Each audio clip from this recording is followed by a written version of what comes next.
So আজকে হলো আমি যাচ্ছি হলো পয়লা বৈশাখের বাজার করতে, তার জন্য এখানে আমার লুকটা তোমাদের সাথে শেয়ার করে দিচ্ছি।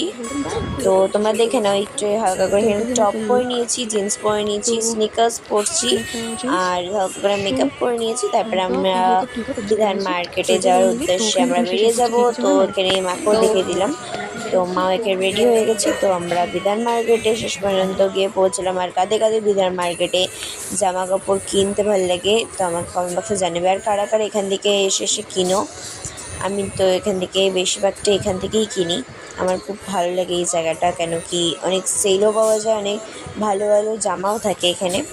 তো আমি এখানে জামাও নিয়েছি, অনেক কিছুই নিয়েছি। তো আমার জামাগুলো যেগুলো আমি কিনেছি সেগুলো তোমাদের আমি ভিডিওতে অন্যভাবে দেখাবো। তো এখন এখানে আমরা চলে এসেছিলাম পকোড়া কিনতে। তো এখান থেকে চিংড়ি মাছের চপ আর হলো আমরা নিয়ে যাম চিকেন কাটলেট। যারা যারা এই চ্যানেলকে এখন অব্দি সাবস্ক্রাইব করনি প্লিজ এখন সাবস্ক্রাইব করে দাও। যারা ফেসবুকে দেখেছো তারা অবশ্যই গিয়ে ফলো করে দাও, শেয়ার করে দাও, লাইক করে দাও, কমেন্ট করে দাও। Bye bye.